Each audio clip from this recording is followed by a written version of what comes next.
My name is Savannah Price. I'm 28 years old, and I finally returned to the house I was kicked out of with nothing. Only this time, I'm the one holding the deed. The morning of my 18th birthday didn't smell like cinnamon rolls or vanilla cake. It smelled like damp pavement and the cheap, spicy cologne of a man who didn't belong in our house. I rolled out of bed, my blonde hair a tangled mess against my pillow, feeling a flutter of excitement. 18, I was officially an adult. I imagined my mother, Eleanor, waiting downstairs with a small gift, maybe the locket she'd promised me for years, and a reluctant smile. Our relationship had been strained since Rick moved in 6 months ago, but I hoped today would be the truce we needed. I threw on a faded sweatshirt and headed down the stairs, the wooden steps creaking under my bare feet. But when I reached the front door, the sight stopped me cold. 3 black garbage bags sat on the porch. My old duffel bag, the zipper broken and straining, was slumped beside them. "Mom?" I called out, my voice sounding small in the quiet hallway. The kitchen door swung open. Eleanor stood there, clutching a mug of coffee. She didn't look at me. She looked at the wall behind me. Her face was tight, the skin around her eyes crinkled with a tension she refused to explain. "Rick and I talked," she said, her voice flat. "He needs his space. He needs this to feel like our home, Savannah, not a dormitory for a kid who doesn't contribute." The air left my lungs as if I'd been punched. "A kid? Mom, it's my birthday. I'm starting community college in 3 weeks." "You were starting," she corrected, finally meeting my gaze. Her eyes, the same shade of blue as mine, were like chips of ice. "I think it's better if you learn how the real world works. You're an adult now. Figure it out." "You're kicking me out?" I whispered. "With what? I have $80 in my desk drawer." "Not anymore," she said, glancing toward the living room where Rick was loudly watching the morning news. "Consider that your moving out fee. The bags are packed. Don't make this harder than it has to be." She stepped back into the kitchen and closed the door. The click of the latch sounded like a gunshot. I stood frozen for a long minute, waiting for the "just kidding," waiting for her to come back and hug me. It didn't happen. Through the window, I saw Rick walk past, whistling, not even glancing my way. I walked out onto the porch. The morning air was biting, a precursor to the Ohio autumn. I picked up the duffel bag. It was heavy, filled with my clothes and a few books. My heart hammered against my ribs, a frantic, trapped bird. I didn't cry, not yet. There was a cold, hard knot forming in the pit of my stomach, replacing the fear. I looked back at the house, the peeling white paint, the flower boxes I'd planted last spring, the home I'd lived in since I was 3. I reached into my pocket, empty. I reached into my soul. For the first time in my life, I found something sharp and jagged there. I turned my back on the house and started walking down the driveway. Every step away from the front door felt like a stitch being ripped out of my life. I didn't know where I was going, but I knew one thing: I was never coming back as a victim. I walked until the sun was high and my shoulders ached from the weight of the duffel bag. By the time the clouds turned a bruised purple and the first drops of rain began to fall, I saw a neon sign flickering in the distance: Vance's 24-hour diner. My journey had begun. The bell above the door chimed a lonely, tinny note as I pushed into the diner. The air inside was thick, a heavy blanket of fried onions, old coffee, and the metallic tang of a radiator working too hard. It felt like heaven. I stood on the linoleum entryway, a puddle forming around my sneakers. My blonde hair was plastered to my forehead, dripping cold rainwater down the back of my neck. I felt every eye in the place on me, mostly truckers and night shift workers with tired eyes, but I kept my chin up. I gripped the strap of my duffel bag until my knuckles turned white. Behind the counter stood a man who looked like he'd been carved out of an old oak tree. He had a thick salt and pepper beard and hands the size of dinner plates. He was wiping down a section of the counter with a rag that had seen better decades. "We're closing the kitchen in 10 minutes, kid. You look like you drowned and came back for seconds." "I'm not here for food," I said, my voice cracking slightly. I cleared my throat and stepped closer. "I'm here for work." He stopped wiping. He looked at my soaked clothes, my shivering frame, and then at the oversized duffel bag. He didn't look at me with pity, which I appreciated, but with a weary kind of calculation. "I don't hire runaways. Too much paperwork when the cops show up." "I'm 18 today," I replied, pulling my damp ID from my pocket and slapping it onto the counter. "I'm not a runaway. I'm an adult with no place to go and a very high tolerance for hard work. I'll scrub the floors, I'll wash the grease traps, I'll do the graveyard shift. Just give me a chance." The man, whose name tag read Marcus, picked up my ID. He looked at the birth date, then looked at me. "Happy birthday," he muttered dryly. He tossed the ID back. "You ever held a mop before, Savannah?" Every Saturday since I was 6, my mother liked the house spotless. The mention of her sent a sharp pang through my chest, but I pushed it down. That girl was gone. Marcus sighed, a sound like air escaping a tire. He reached under the counter and pulled out a heavy set of keys. "The back storage room has a cot and a heat stator. It's cramped, it smells like industrial flour, and the rats are mostly polite if you don't bother them. If you can have this floor gleaming by 5 a.m., you can stay there. If not, you're back in the rain." He pointed toward a mop bucket in the corner. "Start with the bathrooms. Someone decided to have a disagreement with their chili earlier." I didn't hesitate. I dropped my bag behind the counter and grabbed the mop. The water was scalding hot, the lemon-scented ammonia stinging my nose, but the physical labor was a gift. It gave my mind something to do other than replay the image of those black garbage bags on the porch. For the next 6 hours, I didn't stop. I scrubbed until the linoleum regained its shine. I wiped down the chrome stools until I could see my own haggard reflection in them. I emptied the heavy, wet trash bags, my muscles screaming in protest. At 4:45 a.m., Marcus came out of the back office, rubbing his eyes. He looked around the diner. He ran a finger along the top of the jukebox. No dust. He looked at the floor. No streaks. "You missed a spot." He pointed to a tiny corner by the entrance. My heart sank. I moved to grab the mop, but he held up a hand, a ghost of a smile hiding in his beard. "I'm kidding, kid. It looks better than it has in 5 years. He reached into his pocket and pulled out a $20 bill, sliding it across the counter. "That's in advance. There's a clean apron in the back. Get some sleep. Breakfast service starts at 6, and you're pouring coffee." I took the money, the paper feeling like a gold bar in my hand. I walked toward the back storage room, my legs feeling like lead. As I laid down on the thin, lumpy cot, the smell of flour and dry yeast surrounding me, I realized something. My mother had taken my home, my money, and my security, but she hadn't taken my hands or my will. I fell asleep to the sound of the rain hitting the metal roof, dreaming not of the past, but of a house that would one day be mine, one where the locks would never change on me. 6 months at Vance's Diner turned into a year, and then 2. My life was measured in coffee refills and the rhythmic thwack of the order spindle. My blonde hair, once a symbol of my mother's vanity, was now pulled back in a tight, practical bun, usually smelling faintly of bacon grease and dish soap. But my mind was elsewhere. Between shifts, while sitting on my lumpy cot in the storage room, I didn't read romance novels or scroll aimlessly through a phone I could barely afford. I read textbooks. Marcus had helped me sign up for a library card, and I used it like a weapon.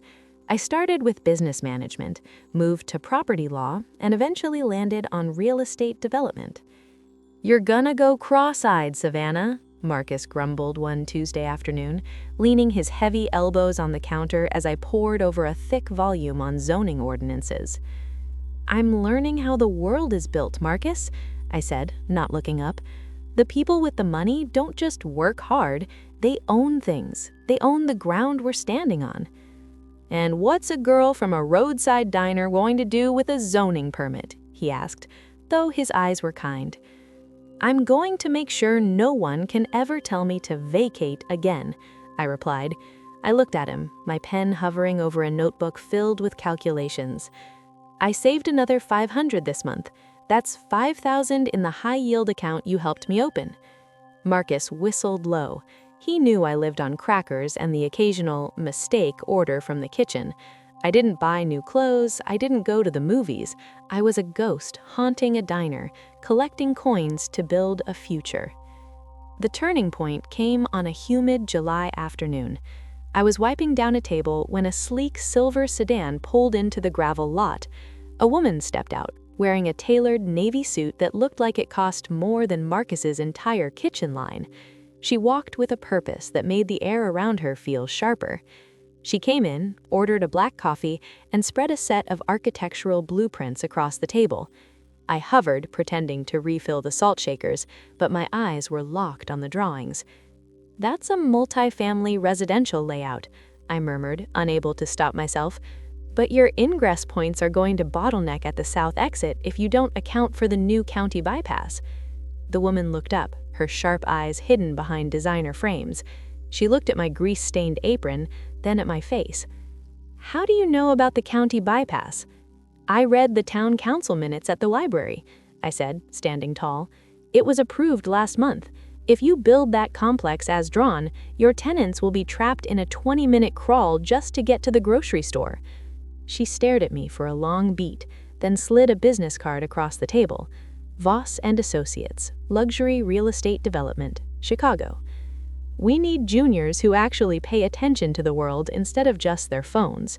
If you ever find yourself in the city, Savannah, I assume that's you from the name tag, give me a call, but don't come in an apron." That night, I didn't go to sleep. I packed my duffel bag, the same one I'd carried away from my mother's house. I walked into the kitchen where Marcus was prepping the morning's hash browns. "I'm going to Chicago," I said. Marcus stopped his knife. He didn't look surprised. He just reached into his pocket and pulled out a small, heavy envelope.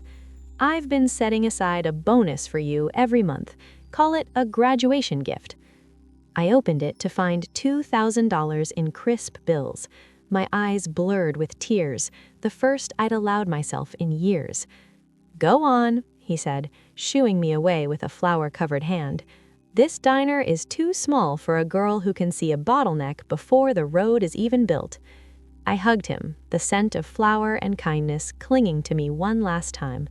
As I boarded the Greyhound bus at dawn, I looked toward the outskirts of town where my mother's house sat. I didn't feel sad. I felt like a predator finally catching the scent of the trail. Chicago was a beast of glass, steel, and a wind that felt like it wanted to peel the skin right off my bones. It was a world away from the humid Ohio suburbs and the greasy comfort of Marcus's diner. When I walked into the lobby of Voss and Associates, my heels clicked against the white marble like a countdown. I was wearing the only suit I owned, a charcoal gray number I'd found at a thrift store and tailored myself using a sewing kit in sheer desperation. My blonde hair was pulled back so tight it tugged at my temples, sleek and professional. I didn't look like a girl who had slept on a cot next to industrial bags of flour. I looked like I belonged. "You're late," Diane Voss said, not looking up from her tablet as I entered her office. The Blue Line had a mechanical failure at Clark and Lake. I walked the last 6 blocks. I'm actually 3 minutes early. Diane finally looked up. A slow, shark-like grin spread across her face. "Good. Never let the city beat you." For the next 3 years, the city tried.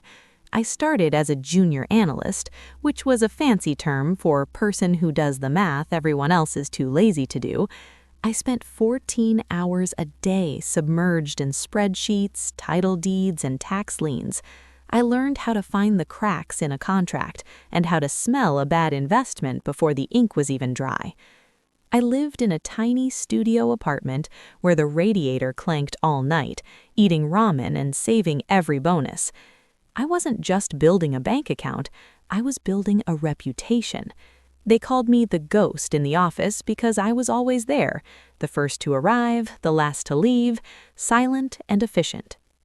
The turning point, my midpoint, came during a heated negotiation for a derelict warehouse district on the south side. The sellers were old school, tough men who didn't like Diane's corporate tone. The deal was sliding off the table. "They don't want a spreadsheet, Diane," I whispered as the sellers gathered their coats. "They want to know their legacy isn't being bulldozed for a parking lot." I stood up. "Gentlemen," I said, my voice steady, projecting the same authority I'd used to handle rowdy truckers at 3 a.m. "My name is Savannah Price. I grew up in a town just like the one you're trying to protect. I know what it's like to watch the lights go out on a street you love."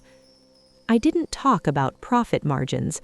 I talked about the community center we were planning, the jobs the renovation would create, and the way the original brickwork would be preserved. I spoke their language, the language of survival and pride. They sat back down. 10 minutes later, the deal was signed. That evening, Diane handed me a check. It was more money than I'd seen in my entire life combined. "Take a week off, Savannah," she said, looking at me with genuine respect. "You've earned it." But I didn't go to a spa or a beach. I went to a private investigator's office. "I need everything you can find on Eleanor Price," I said, sliding a photo across his desk, "and specifically the status of the property at 412 Maple Drive." 2 days later, the report arrived. It was a grim read. Rick had gone, having drained my mother's meager savings before vanishing. The house, my childhood home, was a wreck. Property taxes hadn't been paid in 2 years. It was headed for a private auction in 3 weeks.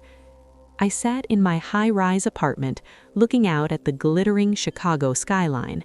My reflection in the window was different now, sharper, harder. My mother had thrown me out with nothing, hoping the world would break me. Instead, the world had forged me into the person who was about to buy her life out from under her. I picked up my phone and dialed the auction house.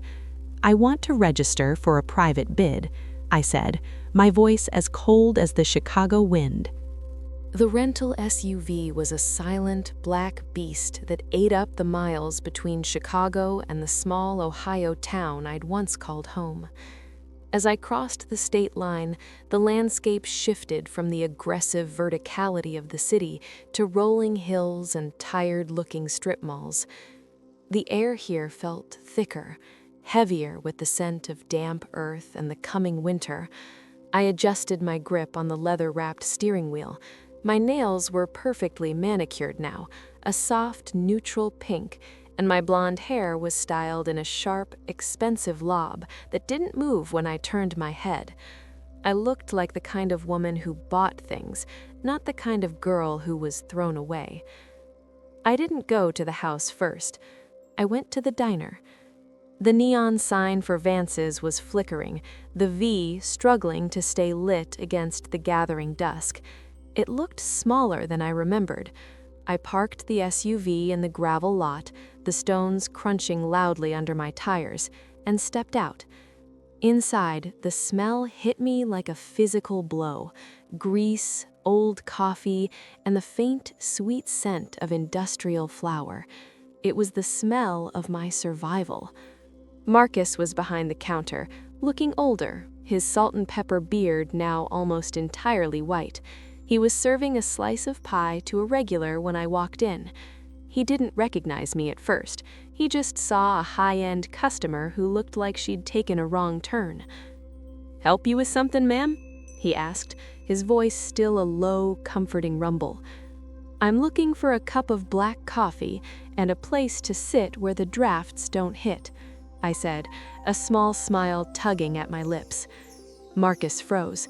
He squinted at me, his eyes traveling from my expensive coat to my face. "Savannah? I told you I wouldn't come back in an apron, Marcus." He let out a bark of a laugh that ended in a cough, then wiped his hands on his apron and walked around the counter.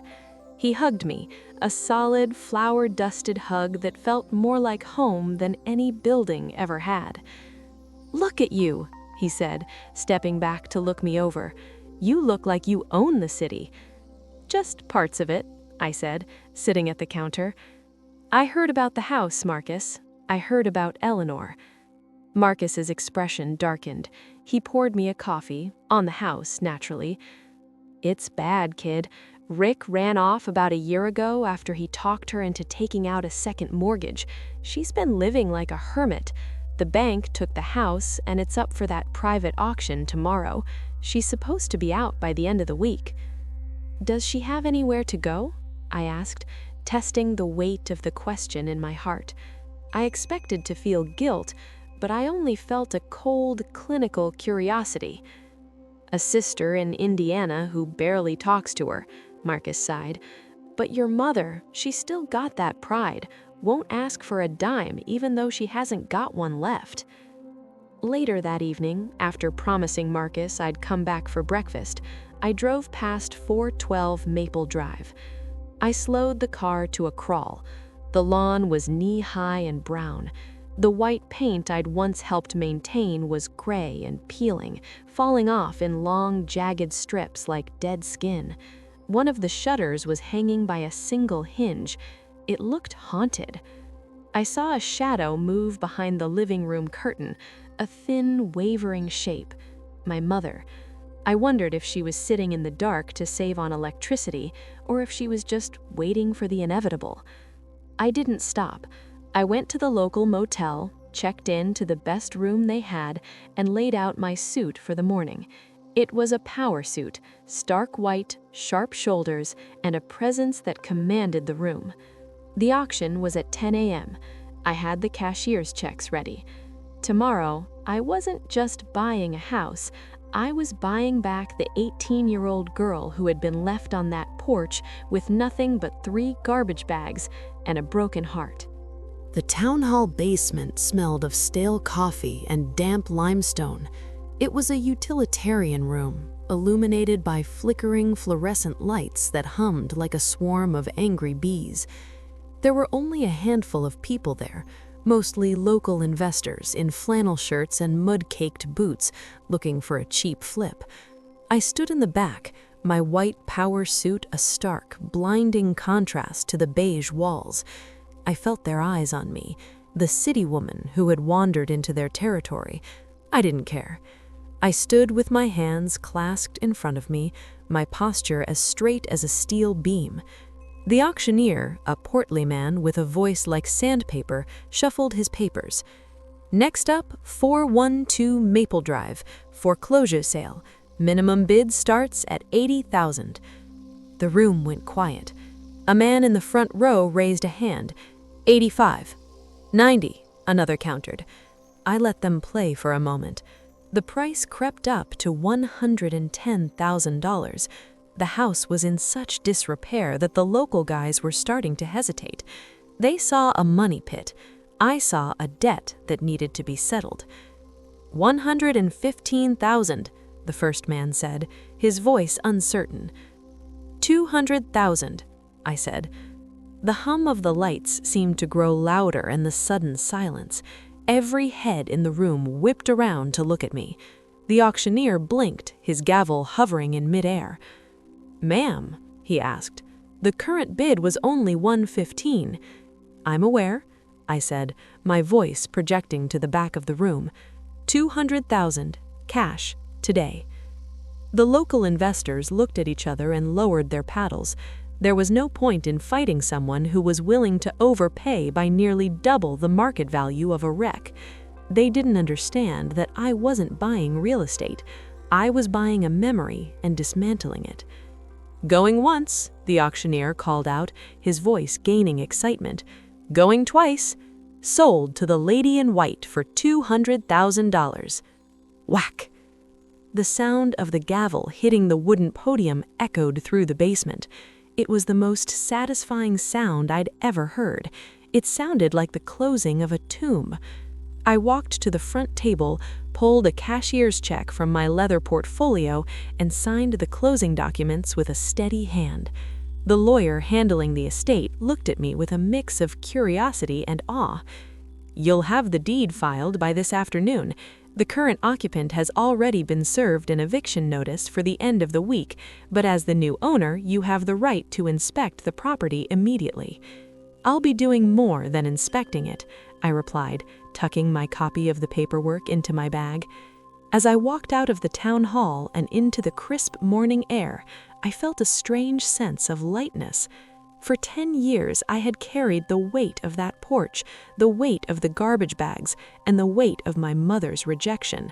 Now, I held the paper that proved the porch belonged to me. The walls belonged to me.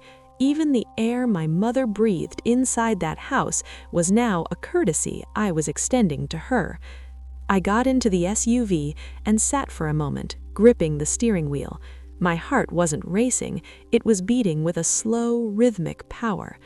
I looked at the time, 11:30 a.m. It was time to go home. The gravel of the driveway groaned under the tires of my SUV, a sound that usually signaled a homecoming. But as I stepped out, the air felt stagnant, trapped in a cycle of decay. The house seemed to lean away from me, the porch sagging like a tired old man. I didn't knock. I didn't have to. I had the keys provided by the bank, but I found the front door was slightly ajar, the wood swollen and sticking against the frame. I pushed it open with a firm shove. The interior was a graveyard of memories. The floral wallpaper I used to trace with my fingers was yellowed and peeling in long, curled strips. The air tasted of dust and something sour, the smell of someone who had stopped caring. "Who's there?" The voice came from the kitchen. It was thin, reedy, and lacked the sharp authority I remembered. I walked down the hallway, my heels clicking on the hardwood, a sharp, rhythmic sound that cut through the silence. I stopped at the kitchen threshold. Eleanor was sitting at the small wooden table, the same table where she had sat 10 years ago with her coffee while I stood on the porch. She looked decades older than 52. Her hair, once a vibrant blonde like mine, was now a dull ash gray, thin and unkempt. She was wearing a tattered cardigan and clutching a mug with both hands as if it were the only thing keeping her upright. She looked up, squinting through the dim light.